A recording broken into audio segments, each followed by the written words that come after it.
canine dog barked at a child's balloon. What was taped? Inside? It sparked an FBI alert.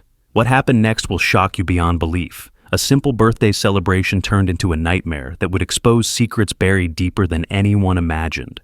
If you're listening from anywhere around the world, make sure to like, share, subscribe, and comment below about where you're tuning in from. The story you're about to listen to will leave you questioning everything you thought you knew about safety in small towns. The morning started like any other in the quiet town of Riverside. Birds chirped softly in the oak trees, and a gentle breeze carried the scent of freshly cut grass through Elmwood Park. Single mother Emma Hayes adjusted her son's tiny baseball cap and smiled as 6-year-old Tyler bounced excitedly beside her, clutching a fistful of birthday invitations. "Can we go to the swings first, Mom? Please?" Tyler's voice carried that special kind of joy only children possess on their birthday morning.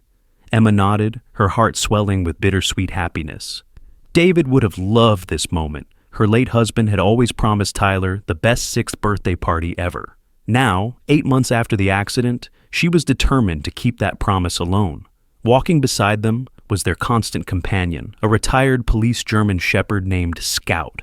The massive dog had been David's partner for 5 years before an injury forced his early retirement. Now, Scout served as their protector, their comfort, and sometimes their only connection to the man they both missed desperately. Scout's ears twitched at every sound, his training never fully switching off. Even in retirement, he remained vigilant, watching for threats that might never come. His deep brown eyes constantly scanned their surroundings, cataloging every parent, every child, every detail that seemed out of place. The park was already filling with families enjoying the warm Saturday morning. Children's laughter echoed across the playground, while parents sipped coffee from travel mugs and chatted about weekend plans. Everything felt perfectly normal, exactly the kind of peaceful scene that made Riverside famous for being the safest small town in the state. Tyler ran toward the swing set, his small legs pumping with excitement. Emma followed at a leisurely pace, enjoying the simple pleasure of watching her son be genuinely happy. These moments had become precious after months of grief counseling and sleepless nights filled with questions about their future. "Push me higher, Mom," Tyler called out, already climbing onto his favorite swing. As Emma moved behind him, she noticed Scout had stopped walking. The dog stood completely still, his massive head tilted slightly upward, nose twitching as he analyzed scents carried on the morning breeze. His tail, usually wagging when Tyler played, hung motionless. "What is it, boy?" Emma asked softly, following Scout's gaze toward a cluster of maple trees, near the park's edge. Tangled in the highest branches was a single red balloon, its ribbon caught among the leaves. The balloon swayed gently in the breeze, an ordinary sight in any park where children played. Birthday parties, celebrations, and forgotten balloons were as common as dandelions in spring. But Scout wasn't looking at the balloon like it was ordinary. His entire body had gone rigid, ears pointed forward, muscles tensed as if preparing to attack or defend. A low, almost inaudible growl rumbled in his chest. "Scout!" Emma reached out to touch the dog's shoulder, but he stepped forward, never taking his eyes off the balloon. Tyler's happy chatter faded into background noise as Emma watched Scout's behavior with growing concern. In all the months since David's death, she had never seen the dog react this way to anything. Scout had been trained to detect drugs, explosives, and dangerous individuals. His instincts had saved David's life more than once during their years of partnership. The growl grew louder. Other parents began to notice, steering their children away from the large dog, who suddenly seemed less like a gentle pet and more like the trained police weapon he had once been. "Scout, come here," Emma commanded, using the firm tone David had taught her for handling the dog's rare moments of agitation. Scout ignored her completely. Instead, he began barking. Not the playful barks he used when playing with Tyler, or the alert barks he used to announce visitors. These were the sharp, urgent barks that meant danger, real danger. The sound cut through the peaceful morning like an alarm. Children stopped playing. Parents turned to stare. Tyler slowed his swing, confusion replacing joy on his small face. "Mom, why is Scout so angry?" Tyler asked, his voice smaller now, picking up on the tension that had suddenly filled the air. Emma didn't know how to answer. Scout continued barking, his powerful voice echoing off the trees and playground equipment. He paced in tight circles beneath the balloon, occasionally rearing up on his hind legs as if trying to reach the branches 20 feet above his head. "Maybe he sees a squirrel," suggested Mrs. Patterson, an elderly woman who often brought her granddaughter to the park, but her voice lacked conviction. Everyone could see this wasn't normal animal behavior. Scout's barking intensified. He began jumping, his powerful hind legs propelling his 80-pound frame several feet into the air with each attempt to reach the balloon. Foam began forming at the corners of his mouth from the exertion and agitation. Other dogs in the park started responding to Scout's distress calls. A golden retriever across the playground began howling. A small terrier near the picnic tables started yapping frantically. Within minutes, the peaceful morning had transformed into a chaos of barking dogs and worried pet owners. "Emma, you need to control your dog," called out Mr. Jenkins, whose toddler daughter was now crying from all the noise. "He's scaring the children." Emma felt her cheeks burning with embarrassment, but also with confusion. Scout had never behaved this way. David had always said the dog's instincts were better than any piece of technology the police department owned. If Scout was this agitated, there had to be a reason. "There's something wrong," Emma said, more to herself than to anyone else. "Scout doesn't act like this unless—" She trailed off, remembering David's stories about drug busts and bomb scares, where Scout's behavior had been exactly like this. Tyler climbed off his swing and ran to Emma's side, pressing against her leg as Scout's barking grew even more frantic. The dog was now scratching at the tree trunk, his claws leaving deep gouges in the bark as he tried desperately to climb toward the balloon. "Should we call animal control?" asked a young father whose twin boys were hiding behind his legs. "No," Emma said quickly. The last thing she wanted was for Scout to be taken away. He was Tyler's last connection to David, and despite the current chaos, she trusted the dog's judgment more than she trusted most people. Looking up at the balloon swaying innocently in the breeze, Emma made a decision that would change everything. "I'm going to get it down." "Emma, don't be ridiculous," Mrs. Patterson protested. "It's just a balloon. Let it go." But Emma was already walking toward the tree. Scout's barking had attracted a small crowd now, and she could feel dozens of eyes watching her every move. Her hands shook slightly as she grabbed the lowest branch of the maple tree. "Mom, be careful," Tyler called out, his small voice filled with worry. Emma hadn't climbed a tree since she was Tyler's age, but desperation gave her strength she didn't know she possessed. Branch by branch, she pulled herself higher, Scout's urgent barking spurring her upward. The balloon seemed to dance just out of reach, as if it knew she was coming for it. Bark scraped against her palms. Her jeans caught on twigs. Below her, Scout's barking reached a fever pitch that made her eardrums ache even from 20 feet up. Whatever was wrong with that balloon, Scout wasn't going to stop until she got it down. Finally, her fingers closed around the balloon's ribbon. The red latex felt strangely heavy, much heavier than a normal helium balloon should feel. As she held it closer, she could see something dark inside, something that definitely didn't belong in a child's party decoration. "Got it!"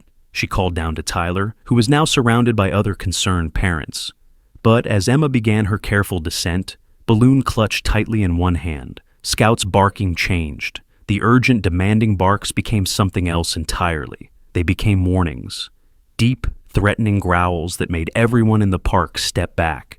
Emma's feet touched the ground just as Scout's barking stopped completely. The sudden silence felt more ominous than all the noise had been. The dog stood, perfectly still, staring at the balloon in Emma's hand with an intensity that made her skin crawl. "What is it, Scout?" she whispered. Instead of answering with barks or whines, Scout did something he had never done before. He sat down, raised his right paw, and held it perfectly still in the air. It was the signal David had taught him to use when he detected explosives. Emma's blood turned to ice. Her hands began trembling so violently she nearly dropped the balloon. Around her, parents were gathering their children, sensing that something was terribly wrong, even if they couldn't understand what. "Everyone needs to step back," Emma said, her voice cracking with fear. "Step back right now." The balloon felt heavier with each passing second. Through the thin red latex, she could now clearly see the outline of something rectangular and hard, something that had been deliberately placed inside before the balloon was inflated, something that Scout's trained nose had identified as dangerous from 20 feet away. Tyler reached toward her, but Emma quickly moved the balloon away from him. "No, honey, don't touch it. Don't touch me until I figure out what this is." Scout remained frozen in his alert position, paw raised, eyes locked on the balloon. Other parents began herding their children toward the parking lot, cell phones appearing as people started recording the bizarre scene or calling for help. Emma's mind raced through possibilities, each one more terrifying than the last. A bomb seemed impossible in peaceful Riverside, but Scout's reaction left no room for doubt. The dog had never given a false positive in 5 years of active duty. "Should I call the police?" asked Mr. Jenkins, his phone already in his hand. "Yes," Emma managed to say. "Call them right now, and tell them we might need the bomb squad." The words sounded surreal coming from her mouth. Bomb squad, in Elmwood Park, on Tyler's 6th birthday. Nothing about this morning made sense anymore. Scout finally moved, but only to position himself between Emma and Tyler. The dog's protective instincts were now fully engaged, treating the balloon like an armed suspect who might attack at any moment. Emma stared at the object inside the balloon, trying to understand what she was seeing. It wasn't the shape of any explosive device she could imagine. It looked more like a small box, or maybe a phone.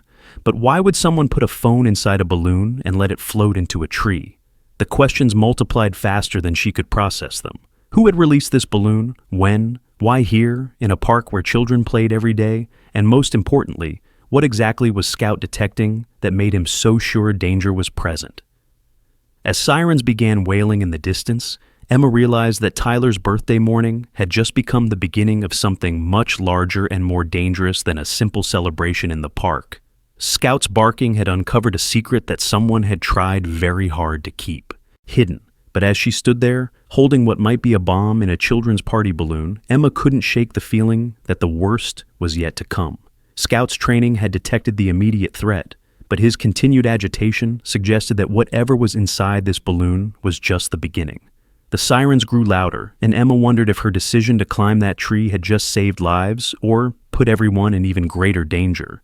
Looking down at Tyler's frightened face and Scout's unwavering alert posture, she realized there was no going back now. Whatever secrets that red balloon contained, they were about to be exposed.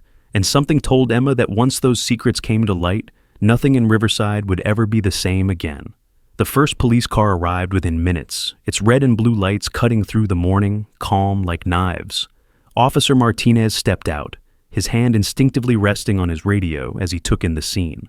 Emma stood frozen near the maple tree, still holding the mysterious balloon while Scout maintained his rigid alert position. "Ma'am, I need you to put that down very carefully," Officer Martinez called out, his voice steady but urgent. "I can't," Emma replied, her voice barely above a whisper. "My dog is trained to detect explosives. He's giving me the signal for a bomb." Martinez's expression shifted immediately from routine response to high alert. He spoke rapidly into his radio, calling for backup and requesting the bomb disposal unit from the county. Within minutes, the park had transformed into a crime scene with yellow tape and evacuation procedures. Detective Sarah Chen arrived just as the bomb squad was setting up their equipment. She was a small woman with sharp eyes who had transferred to Riverside from the city after growing tired of big city violence. The irony wasn't lost on her that her first major case in this quiet town involved a potential explosive device. "Tell me exactly what happened," Detective Chen said to Emma, her notebook already out. Emma recounted the morning's events while Scout remained motionless, still signaling danger. The bomb technicians worked with robotic precision, using specialized tools to carefully examine the balloon without triggering whatever might be inside. "It's not a bomb," announced Sergeant Williams, the lead technician, after 20 tense minutes. "But there's definitely something in there. Something electronic." Detective Chen approached carefully as Williams used a small blade to make a precise cut in the balloon's surface. The red latex deflated with a soft hiss, revealing a small waterproof case wrapped in multiple layers of duct tape.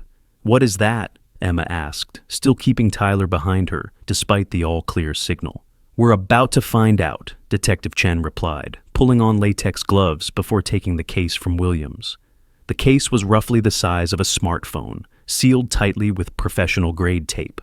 Chen worked methodically to remove the layers, revealing a hard plastic container with a small lock. Scout finally relaxed his alert posture, but he didn't move away. Instead, he sat down and whined softly, a sound Emma had never heard him make before. It wasn't fear or excitement. It sounded almost like grief. "Can you open it?" Emma asked. Detective Chen produced a small tool from her kit and worked the simple lock. The case opened with a quiet click, revealing contents that made everyone lean in closer. Inside were 3 items: a small USB drive, a folded piece of paper, and what looked like a child's drawing. The drawing was crude but disturbing.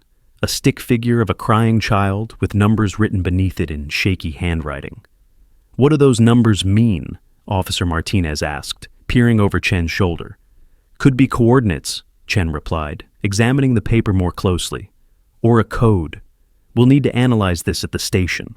The folded paper contained a single sentence written in block letters. "They won't stop unless someone helps us." Emma felt a chill run down her spine. Someone was asking for help. "Looks that way," Detective Chen agreed. "Ma'am, I'm going to need you to come to the station to give a full statement.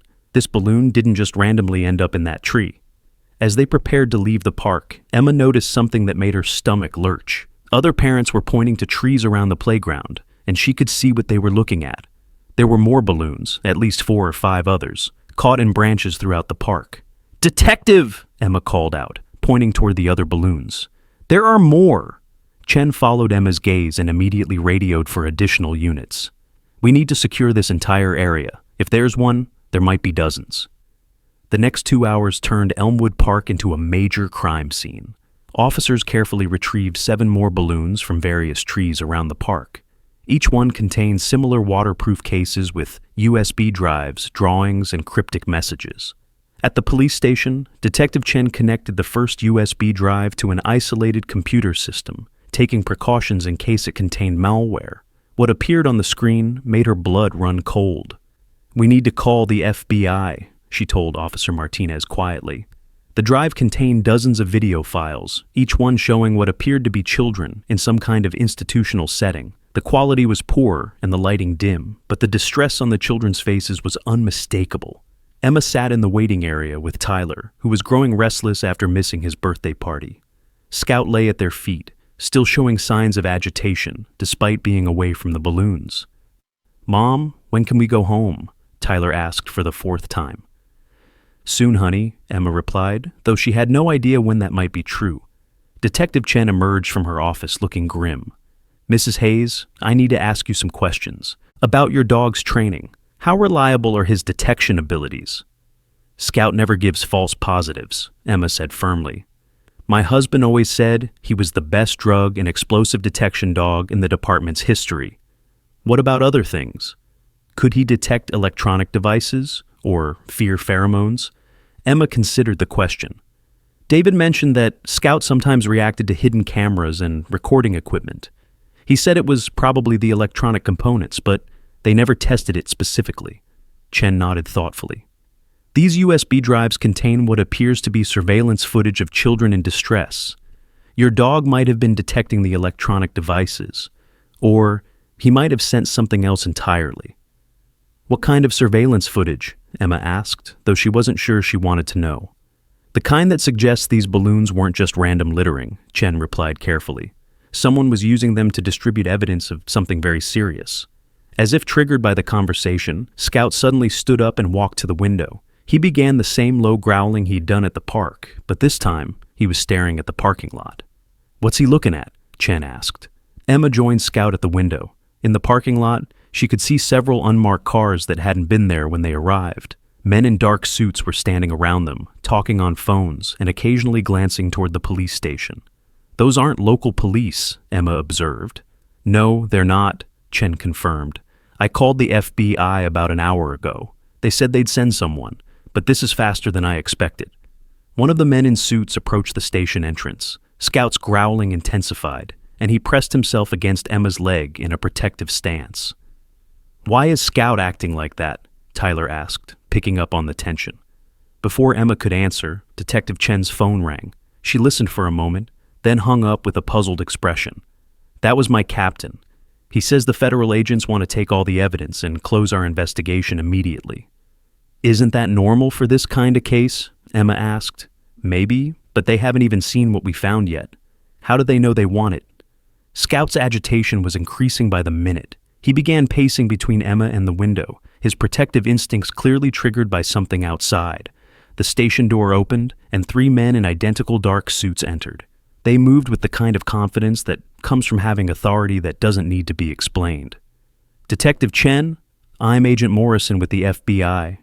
We understand you have some evidence related to a federal investigation." Chen studied the man's credentials carefully. "We found several devices that might be related to child endangerment. I was expecting someone from the cybercrimes unit." "This case has been escalated to a joint task force," Morrison replied smoothly. "We'll need all physical evidence, including the dog that made the initial detection." Emma felt her heart skip a beat. "You want to take Scout?" "The animal may have been exposed to hazardous materials," Agent Morrison explained. "We need to run some tests to ensure public safety." Scout's growling became audible throughout the small station. Other officers turned to look, and Emma noticed that Detective Chen's hand had moved instinctively toward her service weapon. "I don't think that's necessary," Chen said carefully. "The bomb squad cleared all the materials as non-hazardous." "Detective, I'm sure you understand that federal authority supersedes local jurisdiction in matters of national security." The phrase national security hung in the air like a threat. Emma had watched enough news to know that those words could be used to justify almost anything. Tyler pressed closer to his mother, sensing the adult tension even if he couldn't understand it. Scout positioned himself between the family and the agents, his protective stance unmistakable. "What kind of hazardous materials are we talking about?" Emma asked, trying to keep her voice steady. Agent Morrison's smile didn't reach his eyes. "That's classified information, ma'am, but I can assure you that your cooperation will be noted and appreciated." Detective Chen stepped forward slightly. "Agent Morrison, I'd like to verify your credentials with FBI headquarters before we transfer any evidence." "Of course," Morrison replied, but something in his tone suggested he wasn't pleased with the request. As Chen moved toward her desk to make the call, Scout suddenly lunged forward with a sharp bark. He didn't attack, but his message was clear. He saw these men as a threat. "Control your animal," Morrison demanded, his friendly demeanor slipping for just a moment. "He's never acted like this around police," Emma said, studying the agent's face more carefully. "Scout was trained to work with law enforcement. He should be comfortable around federal agents." Morrison exchanged a glance with his companions, a silent communication that Emma didn't like at all. Detective Chen hung up her phone with a frown. "That's strange. FBI headquarters has no record of Agent Morrison or a joint task force related to this case." The temperature in the room seemed to drop 10 degrees. Morrison's hand moved toward his jacket, and Scout's growling escalated to a full bark. "There must be some confusion," Morrison said, but his voice had lost all pretense of friendliness. "Perhaps we should discuss this privately." "I think you should leave," Chen replied, her hand now openly resting on her weapon. "All of you." The 3 men looked at each other again, then Morrison nodded slightly. "We'll be in touch, Detective. This matter is far from over." As they left the station, Scout finally relaxed slightly, but he continued watching the parking lot through the window. Emma realized that her dog's instincts had just saved them from something, though she wasn't sure what. "Who were those men?" she asked Chen. "I have no idea, but they definitely weren't FBI," Chen replied grimly. "Which means someone else knows about those balloons and wants the evidence very badly." Emma looked down at Tyler, who was clinging to her leg with wide, frightened eyes. Scout pressed against her other side, still alert and protective. The mystery of the balloons was getting deeper and more dangerous by the hour. Someone had used children's party decorations to distribute evidence of serious crimes, and now fake federal agents were trying to cover it up. What kind of secrets were hidden in those USB drives that would prompt such an elaborate deception? Comment below if you think Emma should trust the local police or take matters into her own hands. That evening, Emma sat in her living room, staring at Detective Chen's business card. The detective had insisted that Emma and Tyler stay somewhere safe for the night, but Emma's small house felt anything but secure. Scout paced restlessly from window to window, his trained instincts still on high alert. Tyler had finally fallen asleep on the couch, exhausted from a birthday that had turned into a nightmare. Emma covered him with his favorite blanket and tried to make sense of the day's events. Her phone buzzed with a text from Detective Chen. Tried to access the USB drives again. All files corrupted. Someone wiped them remotely. Emma's blood ran cold. The evidence was disappearing, and the fake agents knew exactly how to make it happen. She typed back, "What does that mean for the case? Without the digital evidence, we have almost nothing. Just some drawings and handwritten notes. Not enough to launch a federal investigation." Scout suddenly stopped pacing and growled toward the front window. Emma crept over and peered through the blinds. A dark sedan was parked across the street with 2 figures inside. The same car had been there when they arrived home 3 hours ago. Her phone rang, making her jump. Detective Chen's name appeared on the screen. "Emma, don't go anywhere tonight," Chen said without preamble. "I just got word that 3 more officers from neighboring departments had similar balloon incidents in the past month. All the evidence from those cases has mysteriously disappeared." "They're watching my house right now," Emma whispered into the phone. There was a pause. "Are you sure?" "Scout knows they're there. He's been agitated since we got home." "Listen carefully. Pack a bag for you and Tyler. Take only essentials. I'm going to create a distraction, and when I do, you need to leave through your back door and head to the old Miller farm on Route 47. Do you know where that is?" Emma's mind raced. The Miller farm had been abandoned for years, but she remembered the long dirt road that led to it. "Yes, but why there?" "Because I think I know who can help us understand what's really going on. There's someone I need you to meet." 30 minutes later, Emma watched through her bedroom window as Detective Chen's patrol car pulled into her driveway with lights flashing. She could see the detective getting out and walking toward the front door, but Emma was already moving toward the back of the house with Tyler in her arms and Scout at her side. The sedan across the street remained motionless as Emma slipped out her back door and made her way through her neighbor's yard. Tyler stirred slightly but didn't wake as she carried him toward her car parked in the alley behind her house. Scout jumped into the back seat without hesitation, his training telling him this was an escape situation. Emma started the engine and drove slowly through the residential streets, taking a circuitous route to avoid the main roads. The Miller farm was 20 minutes outside of town, down a gravel road that most people had forgotten existed.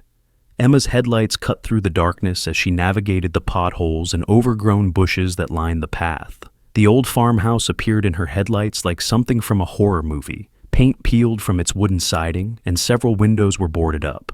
But there was a light on in one of the downstairs rooms, and Detective Chen's car was already parked in the weedy driveway. Emma carried Tyler inside, while Scout investigated the perimeter of the property. The interior of the house was surprisingly well maintained, with modern furniture and computer equipment that seemed completely out of place in the rustic setting. "Emma, over here," Detective Chen called from what had once been the farmhouse kitchen. Sitting at a large table covered with laptops and documents was a woman Emma didn't recognize.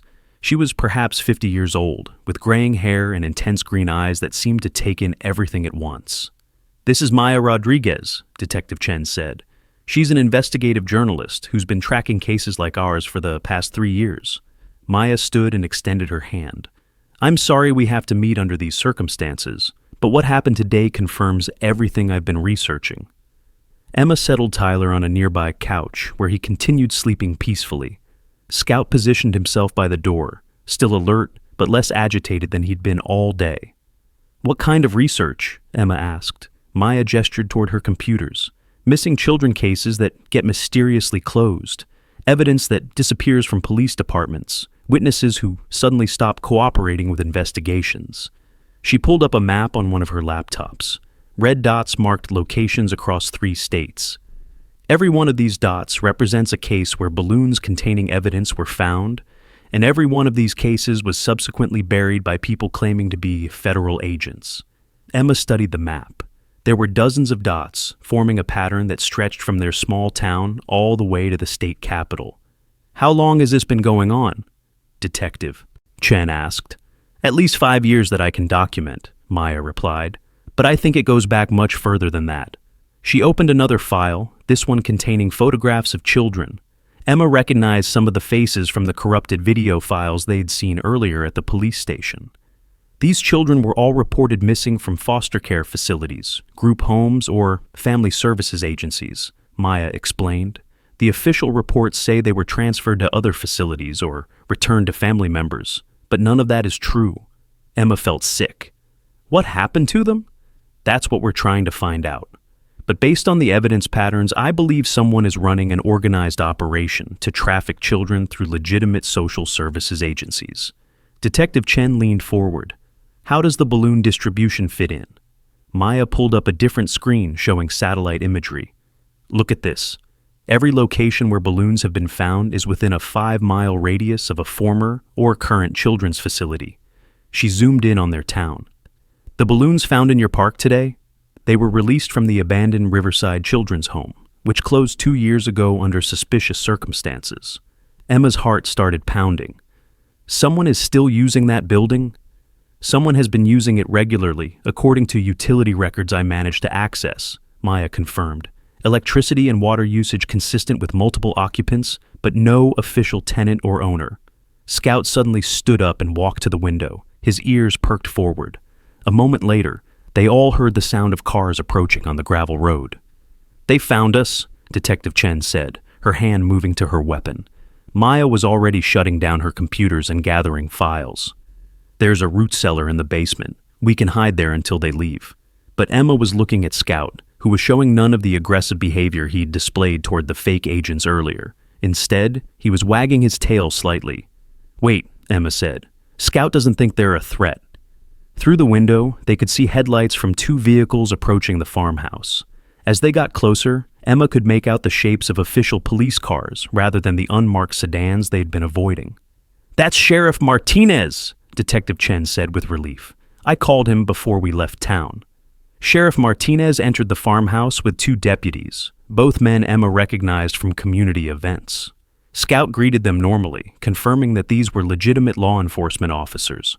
We've got problems, Sheriff Martinez announced without preamble. Those fake federal agents you encountered today? They showed up at 3 more police stations in the county, demanding evidence from similar cases. Maya looked up from her computer screens. How many other departments have had balloon incidents? 7 that we know of, one of the deputies replied. And in every case, the digital evidence has been remotely wiped within hours of discovery. Emma realized the scope of what they were dealing with was far larger than she'd imagined. How is that possible? Someone with sophisticated technology and inside access to police computer systems, Maya answered, which suggests this operation has connections to legitimate law enforcement or government agencies. Sheriff Martinez nodded grimly. We've been investigating the Riverside Children's Home for months, but every time we get close to something, evidence disappears or witnesses refuse to cooperate. What kind of evidence? Detective Chen asked. Utility records showing the building is occupied when it should be empty, delivery trucks making regular stops, and neighbors reporting children's voices coming from inside, even though the facility has been officially closed. Maya pulled up a new file on her computer. I've documented similar patterns at 17 other closed facilities across the region. Someone is using abandoned children's institutions as distribution points for an organized trafficking network. Emma looked down at Tyler, still sleeping peacefully on the couch, and felt a wave of protective fury. So children are being held in that building right now? We believe so, Sheriff Martinez replied. But we can't get warrants without more concrete evidence, and every time we gather evidence, it disappears. Scout walked over to Emma and placed his head on her lap, sensing her distress. The dog's calm presence reminded her that his detection abilities had started this entire investigation. What if we don't wait for warrants? Emma asked quietly. Everyone turned to look at her. Scout found those balloons because his training told him something was wrong. What if we take him to the children's home and see what he detects there? Detective Chen shook her head. That would be illegal search and seizure. Anything we found would be inadmissible in court. But it might tell us if children are actually there, Emma pressed. And if they are, we could figure out a legal way to help them. Maya closed her laptop and looked directly at Emma. There's something else you should know. The children whose images were in those video files, 3 of them have been missing for over 2 years. If they're still alive, time is running out. She pulled out printed photographs of the children, including one that made Emma's breath catch. A small boy with dark hair and bright eyes, maybe 7 years old. This is Marcus Chen, Maya said. He disappeared from a foster facility 18 months ago. His case file says he was transferred to relatives in another state, but those relatives don't exist. Emma studied the photograph. There was something familiar about the boy's face, something that nagged at her memory. "I've seen him," she said suddenly. "Not in person, but... Scout, come here." The dog approached, and Emma showed him the photograph. Scout's reaction was immediate and intense. He whined and pawed at the picture, showing the same kind of agitation he'd displayed toward the balloons. He recognizes this child's scent from the evidence, Emma realized. Marcus was one of the children who handled those USB drives. Sheriff Martinez exchanged glances with his deputies. If that boy is still alive and still in the area, we have a duty to find him. Maya gathered her equipment. Then we need to move tonight, before whoever is behind this realizes how much we know. Detective Chen checked her service weapon. This is dangerous. If these people are willing to impersonate federal agents, they won't hesitate to use violence to protect their operation. Emma looked down at Tyler, then at Scout, then at the photograph of Marcus Chen, a little boy who had been missing for 18 months, while the adults who were supposed to protect him failed to find him. "I'm going," she said firmly. "Scout is the only advantage we have. Without him, you're just guessing about what's in that building." Sheriff Martinez nodded slowly. "Then, we do this right. Official backup, proper procedures, and if we find evidence of children being held, we call in every agency we can trust." As they prepared to leave the farmhouse, Emma realized that Tyler's birthday morning in the park had led to this moment. A middle-of-the-night rescue mission to save children who had been forgotten by everyone, except a retired police dog with perfect instincts. But as they loaded into the patrol cars and headed toward the abandoned children's home, Emma couldn't shake the feeling that they were walking into a trap. Someone had been watching their every move since the balloons were discovered, and that someone would be expecting them. What they would find at the Riverside Children's Home would change everything. But would they be walking into a rescue or an ambush? Tell us what you think Emma and Scout will discover when they reach that abandoned building. The Riverside Children's Home loomed against the night sky like a monument to forgotten promises. Emma pressed her face to the passenger window of Sheriff Martinez's patrol car, studying the 3-story brick building that had once housed dozens of vulnerable children. Now, its broken windows stared back like hollow eyes, and weeds grew through cracks in the front steps. Scout sat alert in the back seat, his nose pressed against the partially open window. Even from the road, something about the building was triggering his detection instincts. His ears swiveled constantly, picking up sounds the humans couldn't hear. "The main entrance is padlocked," Deputy Williams observed, adjusting his night vision binoculars. "But there's a service entrance on the east side that looks like it's been recently used." Maya pulled up building schematics on her tablet. According to the original blueprints, there's a basement level that was used for storage and maintenance. If someone is hiding children here, that's where they'd be. Detective Chen checked her radio one more time. "Backup units are stationed at both ends of the access road. If anyone tries to leave, we'll know about it." Emma felt her heart hammering as they approached the building. Tyler was safe at the sheriff's station with a female deputy, but she couldn't stop thinking about Marcus Chen and the other missing children whose faces haunted Maya's files. Scout's agitation increased as they got closer to the building. He began the low whining sound that meant he was detecting something specific, not the general alert he'd shown with the balloons, but the focused signal that meant his target was very close. "He's picking up something," Emma whispered. They parked 50 yards from the building and approached on foot, using the overgrown landscaping for cover. Sheriff Martinez took point, followed by his deputies, while Emma stayed close to Detective Chen with Scout on a tactical leash. The service entrance showed clear signs of recent use. The original lock had been cut and replaced with a newer one, and the metal door frame showed scratches from frequent opening and closing.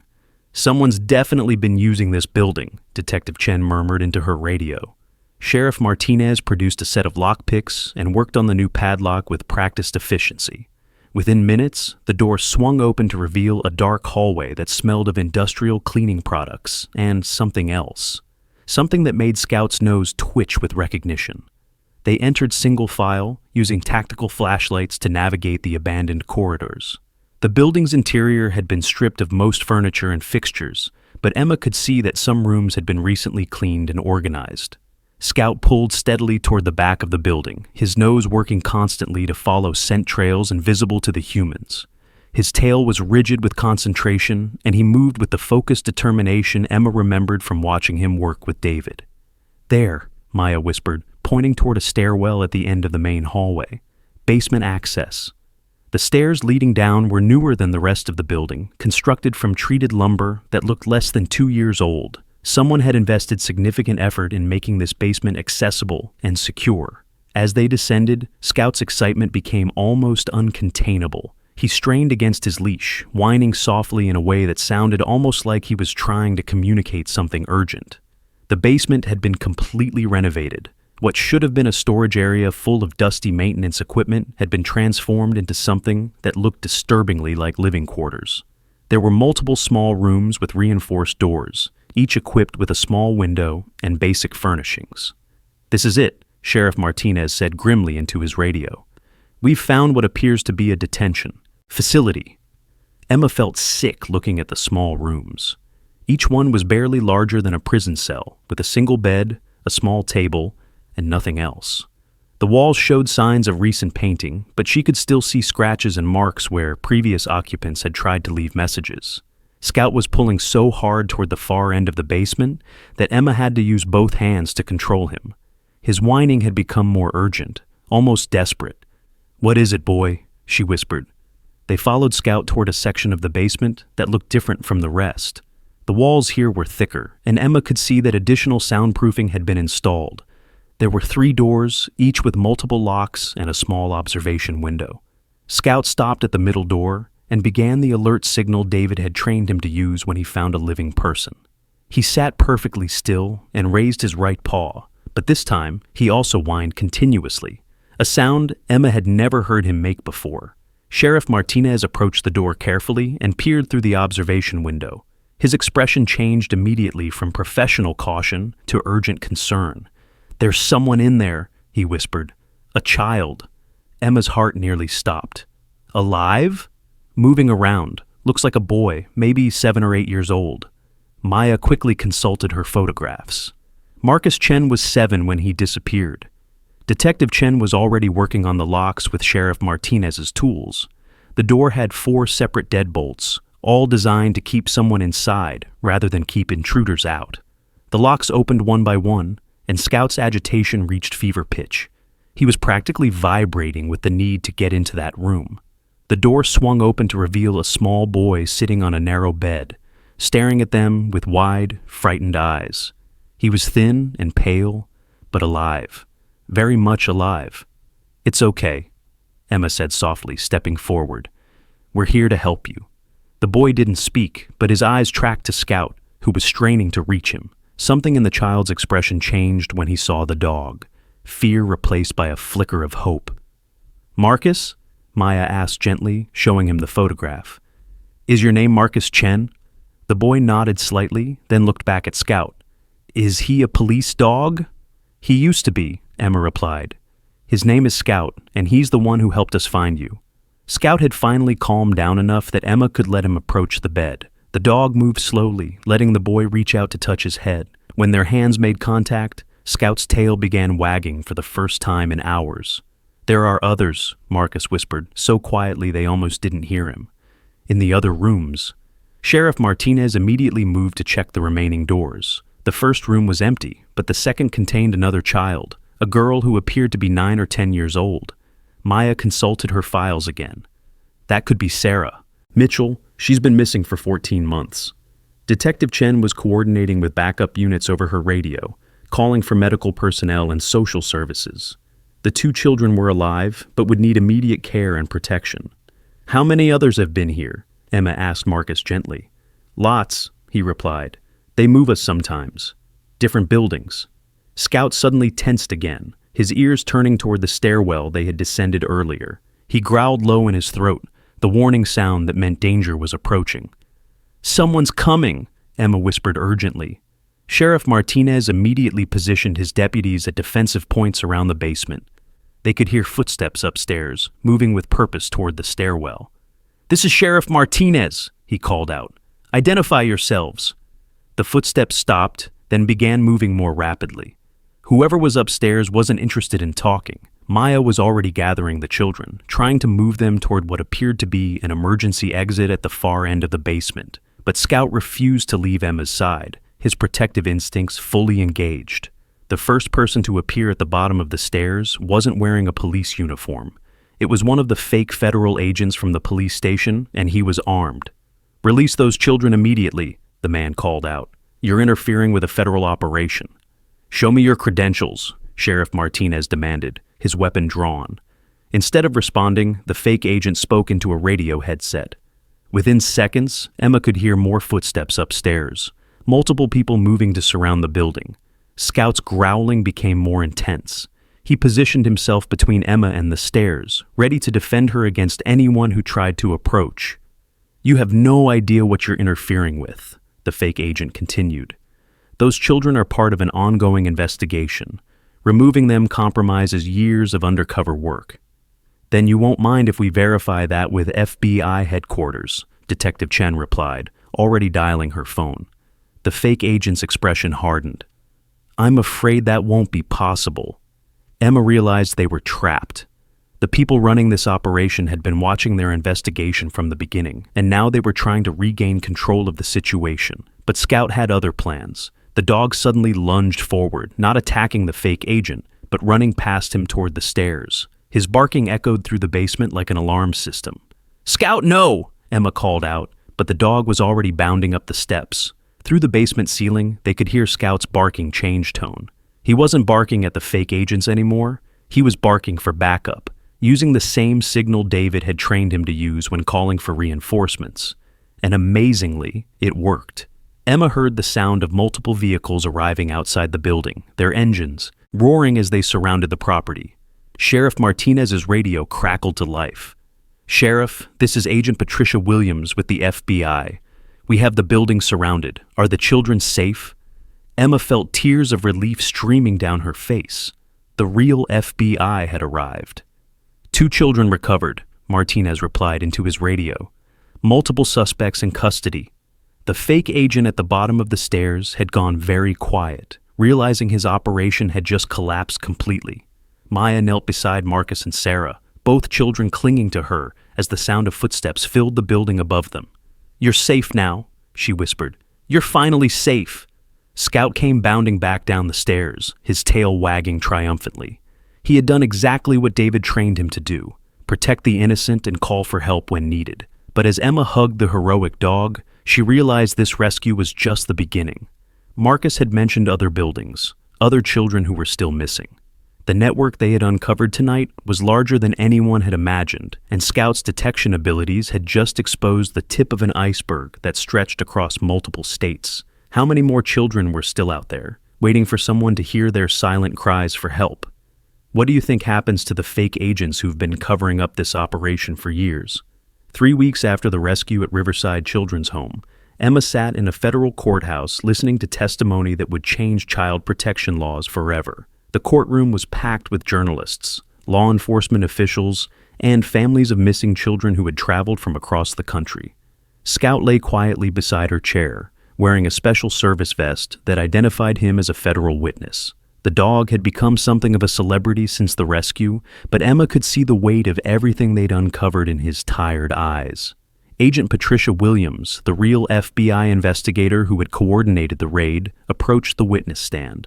She carried a thick folder containing evidence that had taken weeks to compile. "Your Honor," Agent Williams began, "the investigation initiated by the Balloon Discovery has uncovered a trafficking network spanning 7 states and involving over 40 missing children." Emma felt her breath catch. 40 children. When they'd found Marcus and Sarah in that basement, she had hoped they were dealing with an isolated incident. The reality was so much worse. Detective Chen, who was also testifying today, had explained how the fake agents had been systematically covering up similar cases for years. Every time a police department found evidence of trafficking, the same group of imposters would arrive claiming federal jurisdiction and make the evidence disappear. The defendants used their knowledge of law enforcement procedures to infiltrate investigations, Agent Williams continued. They corrupted digital evidence, intimidated witnesses, and maintained illegal detention facilities disguised as closed social service buildings. Emma looked across the courtroom at the defendant's table. The three fake agents sat with their lawyers, no longer wearing their confident expressions. The man who had tried to take Scout during that first encounter at the police station looked older now, his face showing the strain of weeks in federal custody. Marcus Chen sat in the front row with his grandmother, who had flown in from California the day after the rescue. The boy had grown stronger over the past 3 weeks, but he still reached for Scout's fur whenever he felt anxious. The dog had become his emotional support, just as he had become Emma's after David's death. Sarah Mitchell was also in the courtroom with her aunt, the only relative who had never stopped looking for her. Both children would be testifying later in the week, but today they were just observing, as the adults who had failed to protect them faced justice. Maya Rodriguez was scheduled to testify after Agent Williams. Her investigative work had provided crucial evidence about the scope of the conspiracy, and her files had helped the FBI locate 3 more detention facilities in neighboring states. "Mrs. Hayes," the prosecutor called out, "please approach the witness stand." Emma's heart began racing. She had been dreading this moment for days, knowing that her testimony would be crucial, but terrified of speaking in front of so many people. Scout sensed her anxiety and whined softly, reminding her that he would be right there with her. Emma took a deep breath and walked to the witness stand, the dog padding alongside her.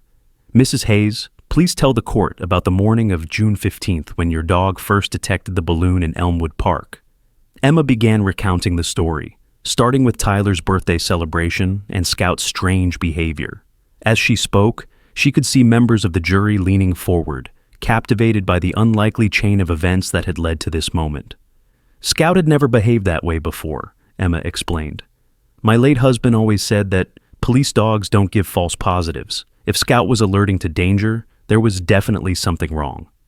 The defense attorney for the fake agents objected repeatedly, trying to characterize Scout's detection abilities as unreliable. But Agent Williams had prepared for this, bringing in expert witnesses who testified about the accuracy of trained detection dogs. "Your dog's alerting behavior led directly to the discovery of evidence that exposed this entire network," the prosecutor continued. "Without that initial detection, how many more children might have remained missing?" Emma looked at Marcus and Sarah, both children watching her intently. "I don't know," she replied. "But I know that Scout understood something was terribly wrong before any of us did. He knew children were in danger." During cross-examination, the defense attorney tried to suggest that Emma had orchestrated the entire situation for publicity or financial gain. The suggestion was so absurd that several jury members visibly rolled their eyes. "Mrs. Hayes, isn't it true that you've received offers for book deals and movie rights based on this story?" Emma felt her temper flare. "My 6-year-old son missed his birthday party because we spent the day trying to save missing children. If you think anyone would put their child through that trauma for money, you obviously don't understand what it means to be a parent." The courtroom erupted in applause, and the judge had to call for order. When Maya took the stand, she presented a detailed timeline showing how the fake agents had been operating for at least 5 years. They had targeted small police departments with limited resources, knowing that local law enforcement would be grateful for federal assistance with complex cases. They were very sophisticated, Maya testified. They had legitimate-looking credentials, official vehicles, and enough knowledge of federal procedures to fool experienced officers. But they always made one mistake. "What mistake was that?" the prosecutor asked. "They never properly logged evidence with actual federal databases. Every piece of evidence they claimed to take for federal analysis simply disappeared into their private storage facilities." The prosecution then presented evidence seized from those storage facilities: dozens of USB drives, handwritten notes from children, and detailed records of trafficking operations that stretched back years. Agent Williams returned to the stand to explain how the FBI had used this evidence to locate and rescue 23 additional children from facilities in 6 different states. "This network was highly organized," she testified. "They rotated children between facilities to prevent local communities from noticing patterns. They used abandoned government buildings because those locations were less likely to attract attention from neighbors or local authorities." Emma watched the jury's faces as photographs from the rescue operations were presented. Some jurors were visibly emotional, and she could see that the evidence was having a powerful impact. The defense attorneys tried to argue that their clients were actually undercover federal agents working on a legitimate investigation, but Agent Williams quickly demolished that claim. The FBI has no record of any sanctioned undercover operation involving these defendants, she stated firmly. They were criminals impersonating federal agents to facilitate child trafficking. During a recess, Emma found herself in the courthouse hallway with Marcus and his grandmother. The boy approached Scout cautiously, as he always did, and the dog immediately lowered his head to receive gentle pets. "Mrs. Hayes," Marcus's grandmother said, tears in her eyes, "I don't know how to thank you for what you and Scout did. We had given up hope of ever seeing." Marcus again. Emma knelt down so she was at eye level with Marcus. "Scout is the real hero," she told him. "He never stopped looking for you, even when the adults wanted to give up." Marcus nodded solemnly. "He's a good dog, like the ones in the movies that save people." "Better than the movies," Emma replied, "because this really happened, and you're really safe now." The trial continued for 2 more days, with testimony from other law enforcement officials whose investigations had been derailed by the fake agents. The pattern was always the same: mysterious evidence disappearances, intimidated witnesses, and cases that went cold just when progress was being made. Sheriff Martinez testified about the systemic corruption the conspiracy had created, explaining how local departments had lost faith in federal cooperation because of these imposters' actions. "They didn't just harm the children they trafficked," he said. "They damaged trust between local and federal law enforcement agencies across multiple states. Real investigations were compromised because officers became suspicious of legitimate federal assistance."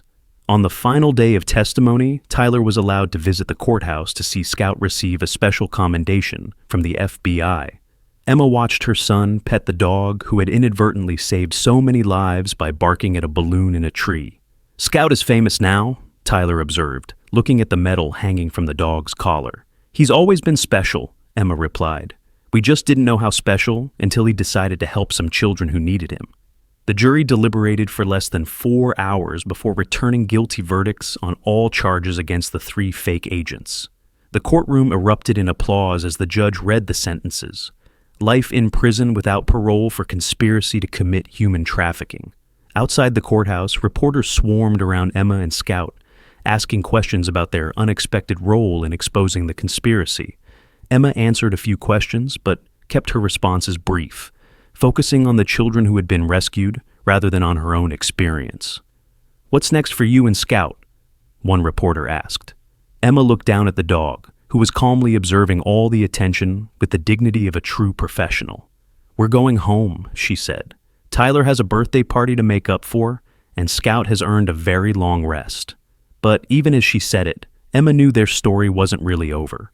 Agent Williams had mentioned that there were still missing children cases that might be connected to the network they had exposed. There were other balloons that had been found in other towns, other evidence that needed investigation. Scout seemed to sense her thoughts. The dog looked up at her with those intelligent brown eyes that had seen so much sadness, but had never stopped believing in the possibility of hope. 3 months later, Emma received a package with no return address. Inside was a single red balloon with a note attached: "Thank you for listening when we called for help." She never found out which rescued child had sent it, but she kept it in her living room as a reminder that sometimes the most important messages come from the most unexpected places. Scout had taught her that heroes come in all forms, and that courage sometimes means simply paying attention when someone is asking for help. The story of the dog who barked at a balloon had become legend, but for Emma, Tyler, and Scout, it was just the beginning of a new chapter in their lives, one where they knew that listening carefully could literally save lives. If you think Scout deserves a monument in every park where children play, hit like, share this story with everyone you know, comment below about which country you're listening from, and subscribe to never miss stories about real heroes who change the world one bark at a time.